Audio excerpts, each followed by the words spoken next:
Zone Arctique, la capsule d'actualité du Grand Nord canadien avec Nelly Guidici.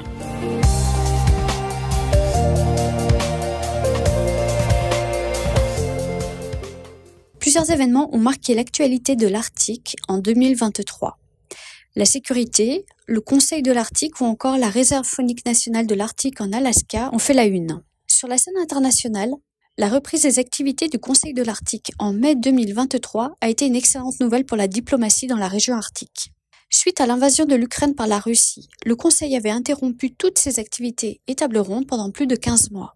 C'est lors du passage de flambeau entre la Russie, qui assurait la présidence du Conseil depuis 2021, et la Norvège, que la volonté commune des pays arctiques de maintenir cette région comme un espace de paix et de coopération a été réitérée.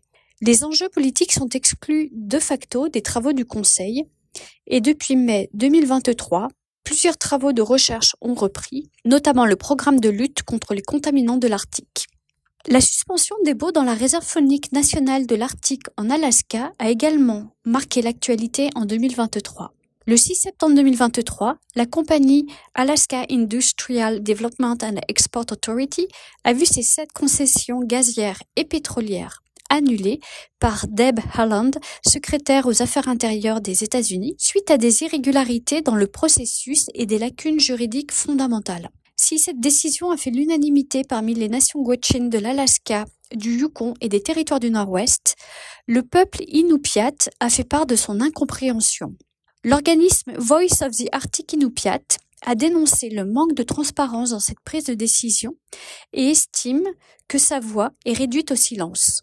Selon Nagruk Archark, président de l'organisme depuis 2022, le changement climatique ne peut pas être une excuse présentée par l'administration Biden pour empiéter sur les droits distincts des peuples autochtones. Enfin, la sécurité est un sujet de plus en plus présent et qui soulève des inquiétudes parmi les communautés de l'Arctique, en particulier au Yukon, après qu'un objet aérien volant illégalement dans l'espace aérien canadien a été abattu le 11 février 2023 dans le territoire du Yukon. Le 28 juin 2023, le Comité sénatorial de la Sécurité nationale, de la Défense et des anciens combattants a remis un rapport alarmant sur la défense défaillante de l'Arctique canadien. Ce rapport montre notamment que les infrastructures sont insuffisantes, les équipements obsolètes et il y a un manque criant de personnel parmi les rangers et les forces armées.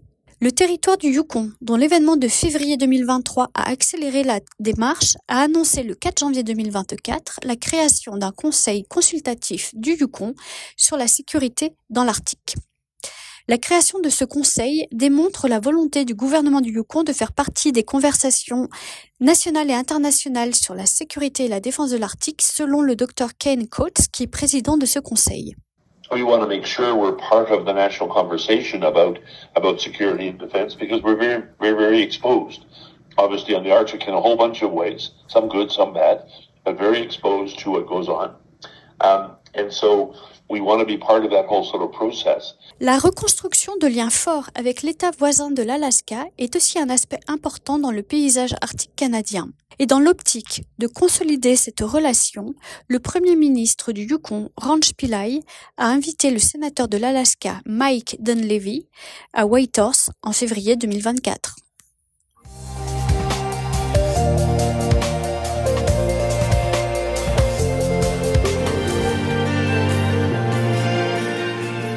C'était Zone Arctique, la capsule d'information du Grand Nord canadien avec Nelly Guidici.